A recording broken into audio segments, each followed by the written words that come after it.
Broadcasting from the business capital of the world, this is the Podcast Business News Network. All right, I'm going to describe something, and I want you to think to yourself, answer to yourself, mentally, verbally. Is this you? Do you feel right now just kind of stressed out, a little bit drained, a lot of things going on? A lot of things maybe changing or not going as planned. And it could be one little thing, but then there's a bunch of little things all stacking up. And you're just like, oh, I don't know what's going on. I just need a moment. We're going to talk about that today. How to recover from things that present themselves, also stressful situations. And she helps people with this and so much more all the time as an amazing psychotherapist. Susie Engel is back on the program. How are you doing today? I'm fine, Steve. Thank you for asking. I'm fine now, but ask me about an hour and a half ago when I was feeling that overwhelmed, just mundane things that kind of threw me off my day. I felt pulled in many directions. But right now, after 90 minutes I actually played tennis to exert my energy and refocus.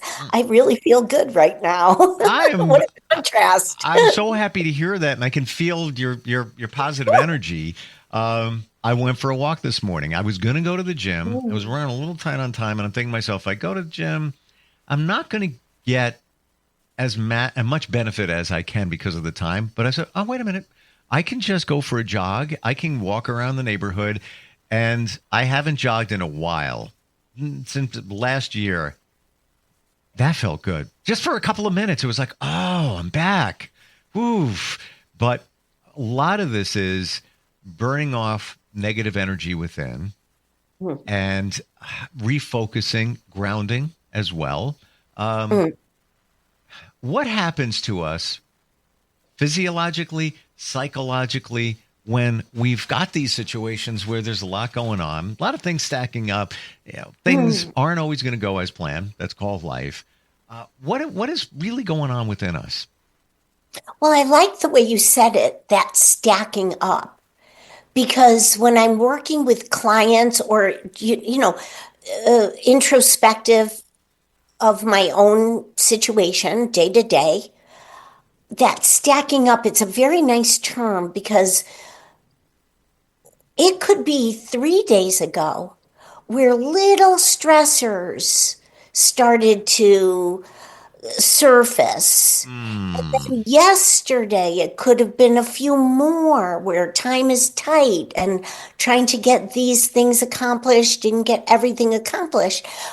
That's not a big deal. But if 3 days ago, other things were building up and stacking up, then this morning or yesterday evening, and then one by one, more and more things stacking up. I like that. And that's so physiologically, we have stress building inside of us. And physiologically, our neurosystem has many structures that serve a wonderful purpose to handle these things. And at the same time, these stressors may cause our structures to dump stress hormones into our system. And that doesn't feel good. And so, physiologically, we're maybe feeling fight or flight or other emotional defenses, or the stress hormones just kind of circulating in our bodies. And then we have to do things about it. I just said I feel better. If had you asked me 90 minutes ago, I don't think things would be coherent, or I don't know if I would keep my focus, but I exerted my energy and I actually blanked out everything around me except for 90 minutes of tennis. Was that indoor? Yes. Okay. Imagine doing it outdoors. I would have loved it, but it was pre-planned, pre-scheduled. And it was chilly. It was chilly earlier this morning. I get it. But it only takes a few minutes to warm up. Like I don't mind the cooler. Once you start moving, It only takes about 3 minutes to feel like, oh, it's not that cold. Yeah. Scientifically proven it's 3 minutes. And I used to, I sold a house, had a hot tub, had in the house before that, just, loved the experience. And you'd get out of the hot tub on a 20-degree day, and people would say, "Oh my God, how do you get out of it? You're in your shorts and you're dripping wet." It takes about 3 minutes for the body to actually register, like, "Oh wait, we've got a change over here." So I would get out, I would walk out, I'm fine. I'm not really cold, just towel off and you're good. But 3 minutes was always the mark. I like what you said a moment ago about what happened a few days ago in terms of maybe some stress or things presented themselves, and you think it's in your rear view, but it's in you. It's already kind of permeated your core, and then there's more presents itself the next day. Then the next day you got something else going on. You haven't really fully recovered from the stress, even minor, from a few days ago. Now you got all here, and I guess that is the stack up. Like there's more to this than we really think.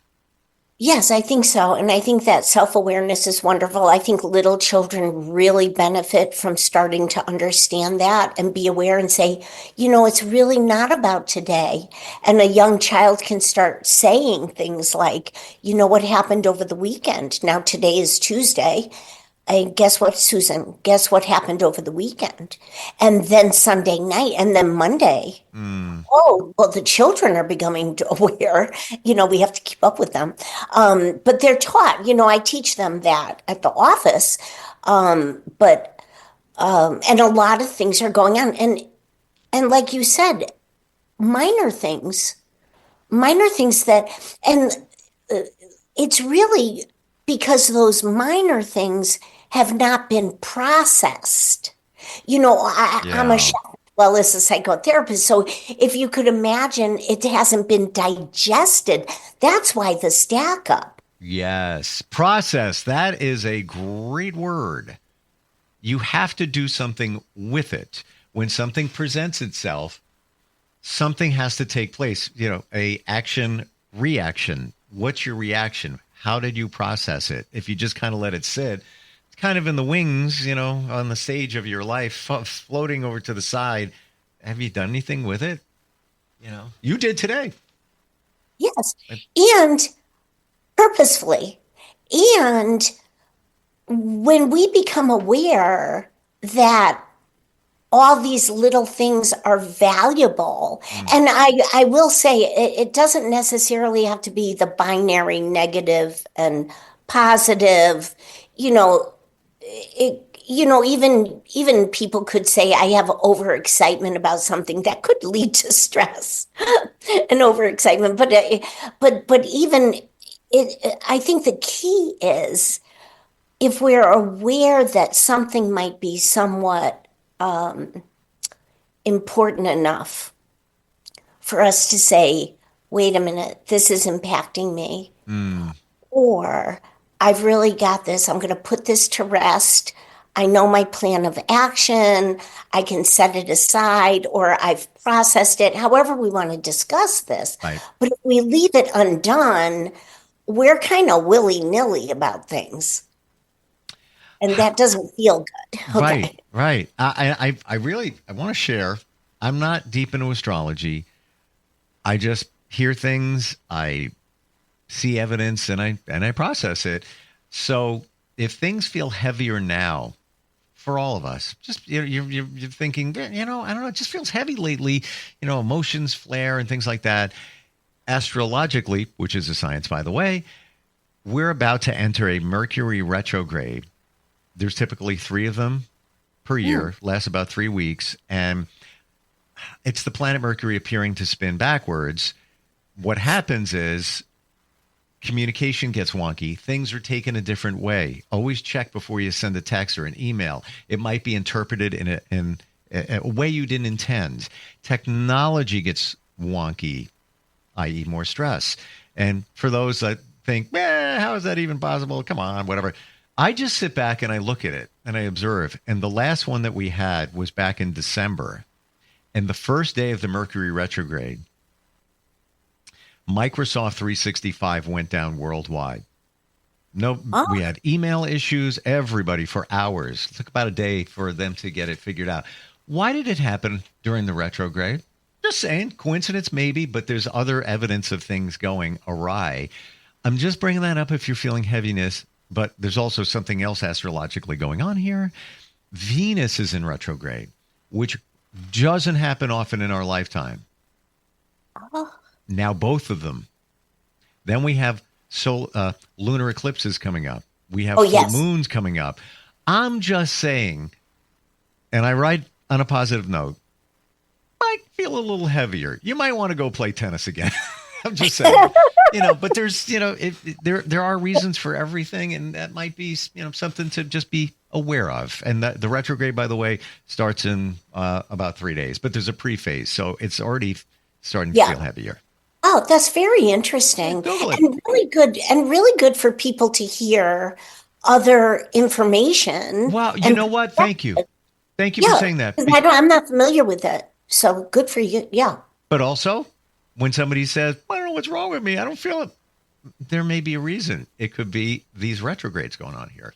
Right. And I've actually had clients who are school teachers, and some of them, and power to them, whatever information really helps them be grounded or Sure. feel right about themselves. I'm all for it. I may not have the knowledge or the understanding of it, but if a client benefits and pursues it, I'm supportive of it. Sure. And I've had a couple of teacher clients who have said, oh, we can tell when something's going to happen astrologically because we know by the feel of the energy from the students, one way or another. So to your point. Well, to your point, how many times have you heard, it's a full moon, people are acting a little weird? There's a reason. Yeah. There's something to that. You talk to any medical professional, hospital worker, they'll all say, oh my gosh, yeah, when it's a full moon, things kick up, more cases come in, et cetera, et cetera. So what's going on there? That's a planet, and the tides are also controlled by it. We are controlled by the tides. We're 90-something% water. Just saying, I'm not the expert. Don't claim to be.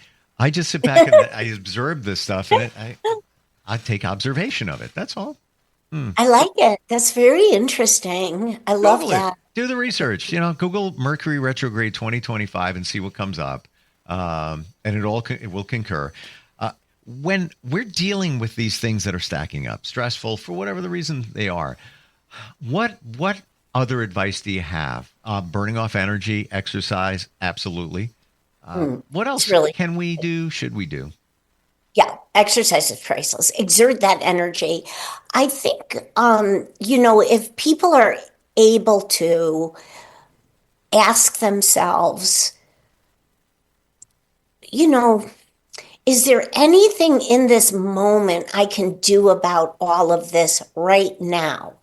And usually the answer is no, because we're either busy working on a different part of a project, or we're driving someplace, or we're trying to fall asleep, or we're, busy face to face with somebody else, and we can't do anything about it. So to ask that question is often a very nice technique.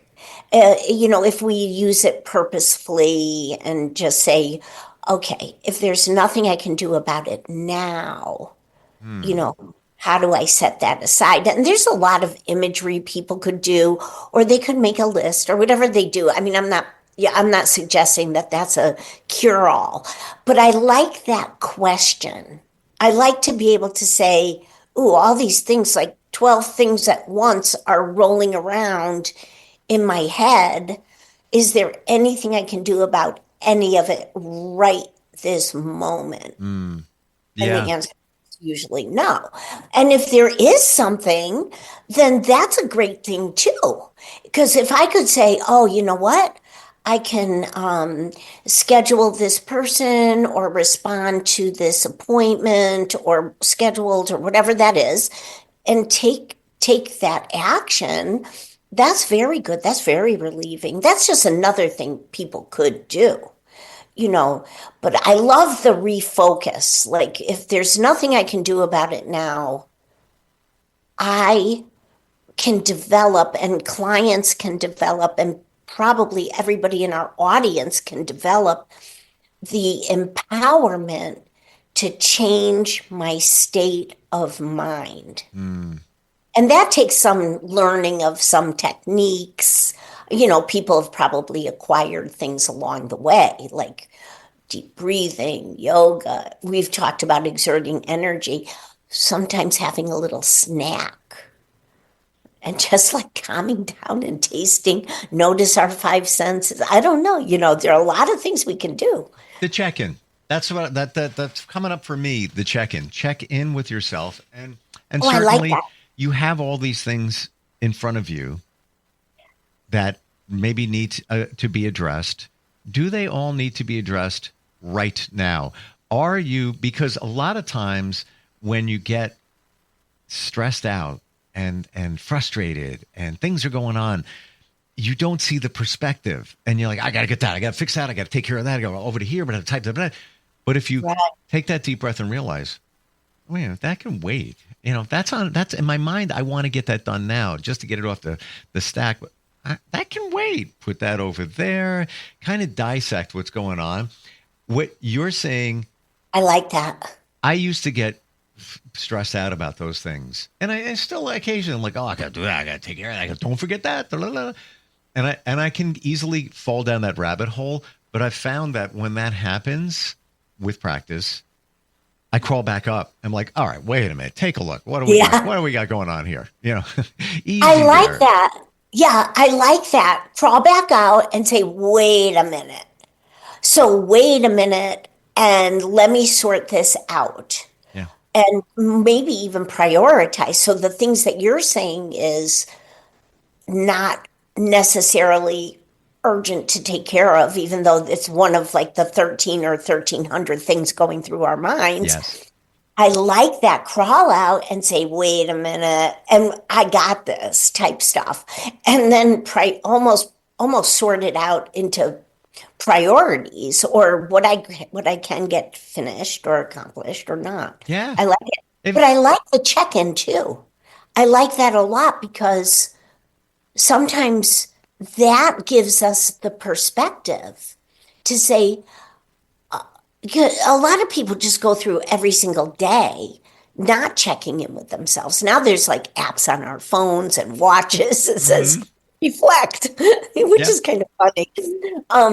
But it's a very nice technique. I worked with a man. I worked with his daughter, a little girl, like elementary school. And then he called like a year later, this kind of like macho guy. And he was like, if I ever told anybody I was coming to therapy, they'd probably faint, partially because he had a nice zip up. He had a nice presentation and people wouldn't believe he struggled, but partially because, that macho, like, I'm going to handle it on my own type thing. But he loved therapy and he told everybody he was in therapy. Good for him. And well, it should be like that. And we had a brief discussion one day and I said, gee, just check in with yourself. He said, oh my gosh, I don't think I've ever checked in with myself in my life. And he put an index card to check in on himself and he put it in his back pocket. He put it on the visor. He put it in his breast pocket. He said, this works. And just checking in with himself gave him like this groundedness, and that all the things that are causing me stress today are not as big a deal as it feels physically or mentally or emotionally within me. It's almost as if all those things, those 13 or 13,000 things, become one big beast all at once. We allow it all at once. And now I got to confront this beast. And wait a minute. No, this beast is this piece over here, this over there. I got that over there. With the check-in, I think the most important thing is, what do I need? What do I need right now? I know for me, hearing you and taking a little walk this morning, it was like maybe 15 minutes. I need another walk. I need to go outside. I need to smell the air. I need to look at some trees. Judge me if you want. That's grounding for me. I'll hug a tree. Oh, I, beautiful. I love it. I want to walk barefoot right now.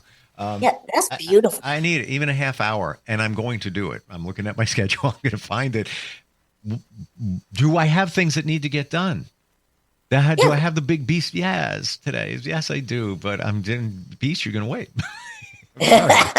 You're going to wait. You're going to wait. But it's not a beast. If we take a minute to We make check. it one. Right. Well, that's because we're not being aware of ourselves from those few days back and this Yes. morning or last night or whatever it is. For anybody, it just depends on what's going on. But I feel like even having a conversation with somebody is processing, right? So you and I feel, I mean, you didn't have a problem before our podcast. I had the stress 90 minutes ago or whatever it is now, 2 hours ago. I feel better, Also breathing, oxygen, water, drink water. Sometimes that just helps. Chew gum. I mean, there are thousands of things we can do when we're feeling that awful feeling. You have to be mindful. You have to be intentional. And what's intentional? Like that gentleman you mentioned, he sets a timer. He puts things up, check in with myself. How am I feeling? And sleep.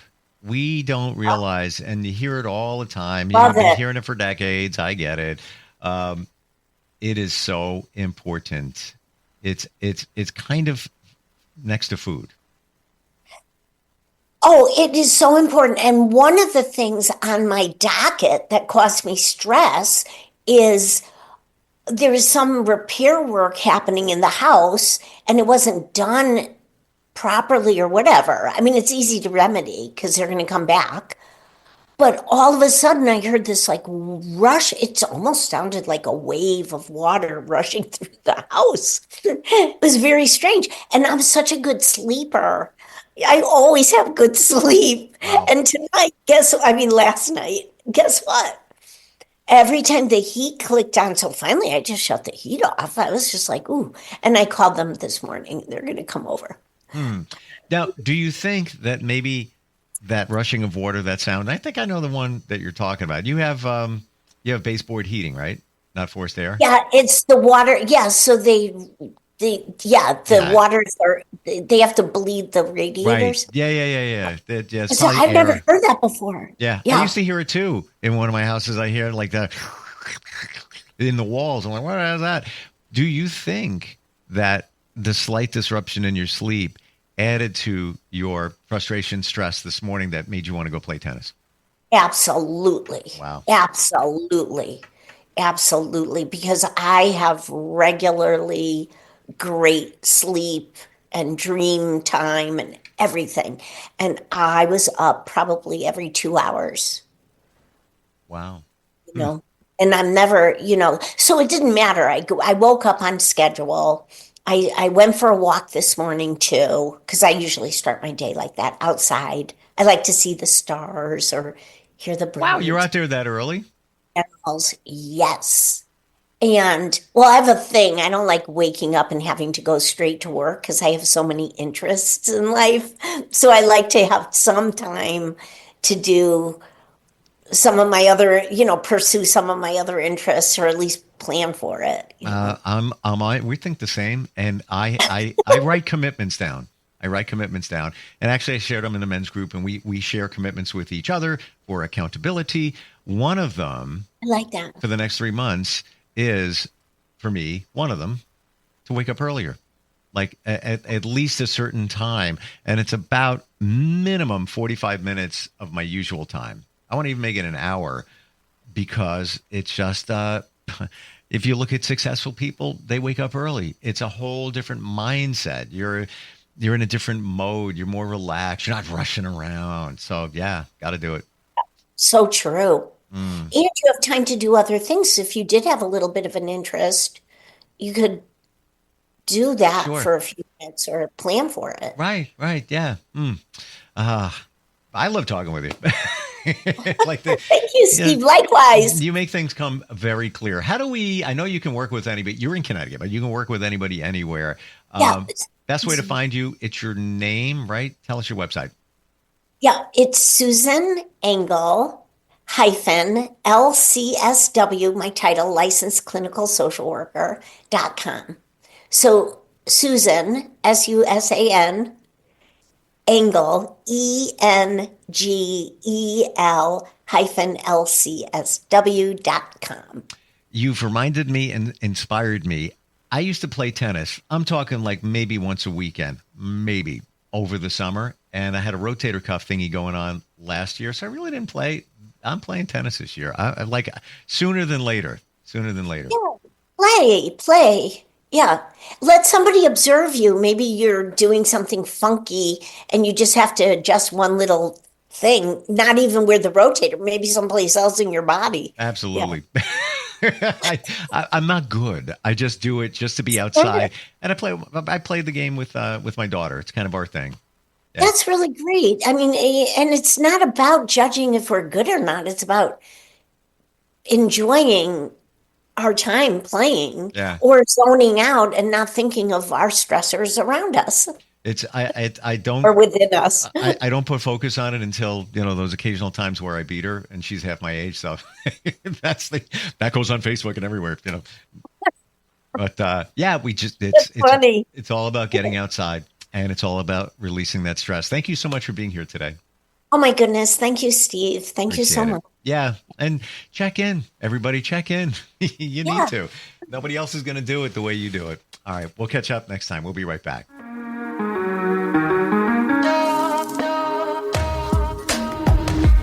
Broadcasting from the business capital of the world, this is the Podcast Business News Network. Adopt US Kids presents Multiple Choice Parenting. Your daughter just had her first breakup. Do you A, put yourself in her shoes? How could he do this to you?